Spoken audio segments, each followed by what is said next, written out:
Every single person who wants to do something with their life and has done something with their life has gone through the exact chapter that you're going through. And it's the lonely chapter. It's the chapter where you don't fit in with your own friends, but you don't have the outcomes yet to fit into a new group of friends. You're going through this and you're like, is this even worth it? Because you have no signs of success, right?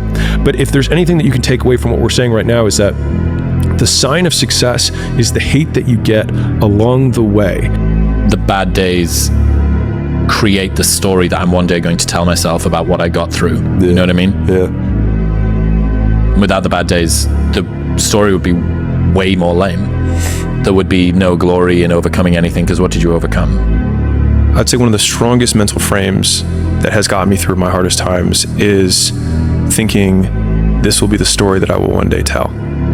And that means the harder it is, the bigger the dragon, the more epic the story, and by consequence, the more epic the hero. It's normal to not know what you're doing. If you did, it wouldn't be called growth. High five your fear, uncertainty, and doubt, and carry on. Do you get tired, stressed, sad, hungry, frustrated, unfocused? Do you feel misunderstood? Great. You're human. You don't need medication. Reminder that if you want to be exceptional, you're going to be different from everyone else. That's what makes you exceptional. You can't fit in and also be exceptional. Both have discomfort.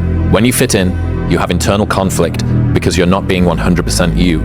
When you're exceptional, you have external conflict because everyone sees you as different. Pick one. When your friends start to say, you've changed, remember it's because they don't know how to say, you've grown. The fear that people have when they're starting out is that they say things like, I have nothing going for me. I have no advantages. I have nothing to my name. I have no money. I have no network. I have no resources. But using Rory Sutherland's reframing, it also means that you have nothing to lose, which makes you incredibly dangerous. And I think people wildly underestimate how many shots on goal you can take when you have nothing to lose. Whereas when someone has something to lose, they have to be more and more selective about the shots they take.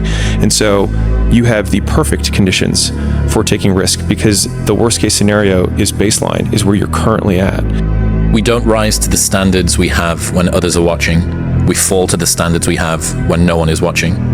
The only work that really matters is the work that no one sees. It shows you who you really are rather than who you say you are. The world belongs to optimists. Because if you're going to do anything big, you have to believe that it can happen. Otherwise, it never will. The world is there for the taking, for anyone who can learn from their mistakes, do what they say they were going to do, and stick with it, even if it's not sexy. What used to make a man acceptable now makes you extraordinary. The bar for winning has never been so low. Figure out what you want. Ignore the opinions of others. And do so much volume that it would be unreasonable that you would be unsuccessful. The biggest risk to your future isn't your competition. It's the distractions you insist on keeping in your life, rather than doing the things you know you should be doing but aren't. People delay doing things they don't like for longer than it takes to do them. By definition, aiming for average. Normal people get normal results. Weird people get weird results. You literally can't do what everyone else does and not expect to get what everyone else has. By doing what everyone else does, you guarantee average results. 99% of people in the world are convinced that they're incapable of achieving great things, so they aim for the mediocre. The level of competition is thus fiercest for realistic goals, paradoxically making them the most time and energy consuming. If you are insecure, guess what? The rest of the world is too.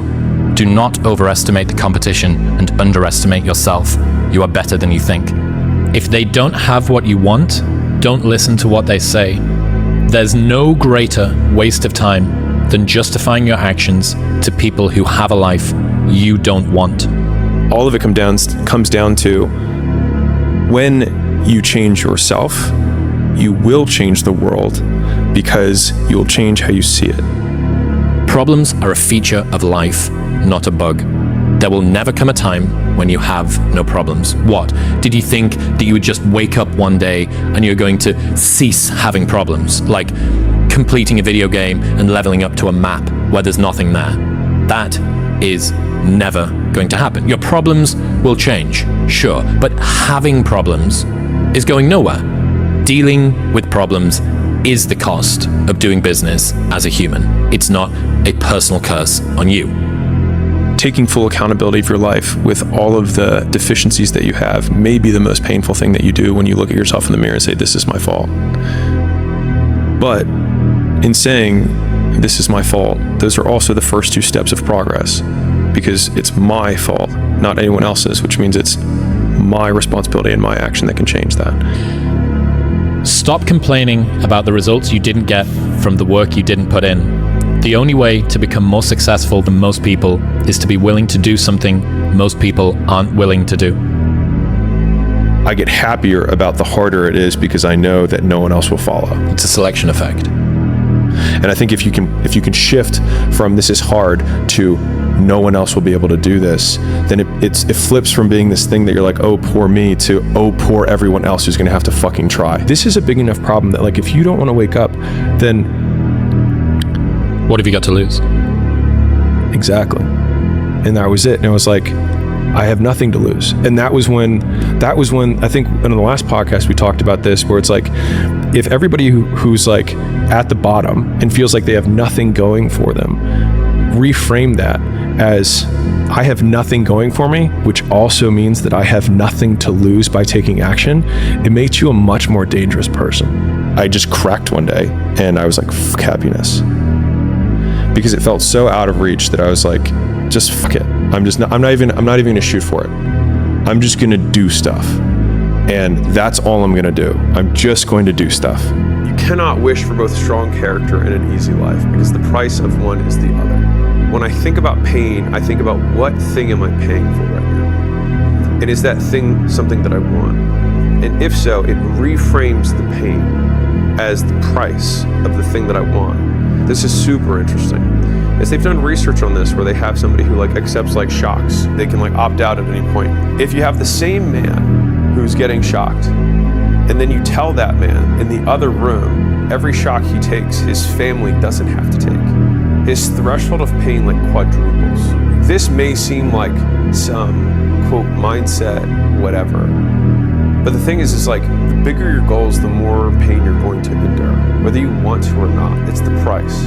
It's like people look at champions and try and find something that champion has that they don't have. He's like, but it's not that at all. He's like, they lack something everyone else has, which is an off button. They just don't stop.